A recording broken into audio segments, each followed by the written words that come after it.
सुभद्रा योजना को लेकिन गोटे बड़ घोषणा शनिवार मिल सुभद्रार तृतीय किस्ती प्रभाती परिड़ा कहले क्यों माने पाइबे। सुभद्रा टंका को लेकिन बड़ घोषणा करिसेंती राज्य सरकार। जो माने तृतीय किस्ती सुभद्रा टंका को अपेक्षा करथिले सेमानक पय एक बड़ अपडेट आसीची। कहबाक गले उपमुख्यमंत्री सुभद्रार तृतीय किस्ती टंकार तारीख घोषणा करिसेंती। दर्शक बंधु आपण माने जदि मो चैनल रे नुआ करे आछंती ताहेले चैनल को सब्सक्राइब करी पाखरे थिबा बेल आइकन को दबाई रखंतु जा फल कि मु एमिति नुआ नुआ अपडेट देले आपण माने सर्वप्रथम पाई पारबे। आ वीडियो को गोटे लाइक करी सांग मानक सहित भी शेयर कर दियंतु। चलंतु देर न करी स्टार्ट करिबा।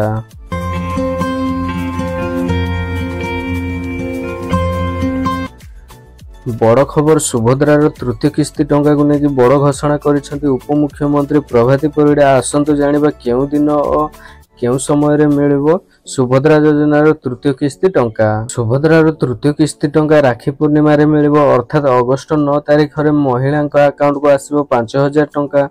सरकार कहले बड़ घोषणा।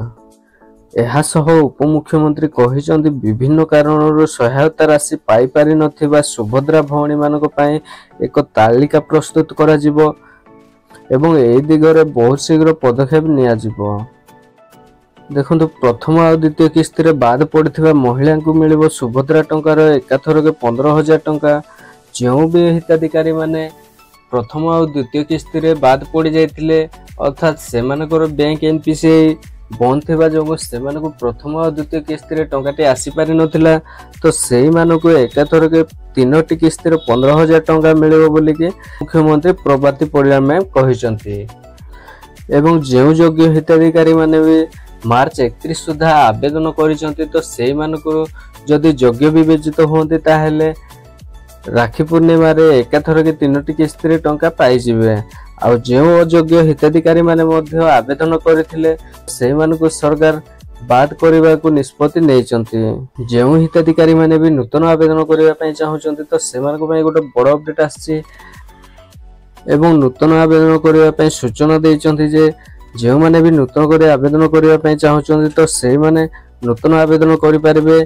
किंतु एबे वर्तमान सुभद्रा पोर्टल ओपन हेउनी कोनोसी टेक्निकल इश्यू पय तो एबे नूतन आवेदन प्रक्रियाटी बंद रही। एही दिगरे आगु को काम चलछि तो आगु को आपण माने नूतन आवेदन करि परिबे। तो सेथि पय आपण माने मो चैनल को सब्सक्राइब करके रखंतु। जो दिन नूतन आवेदन आरंभ हो जिवो तो मु आपण मानकु वीडियो माध्यम रे जणे देबी।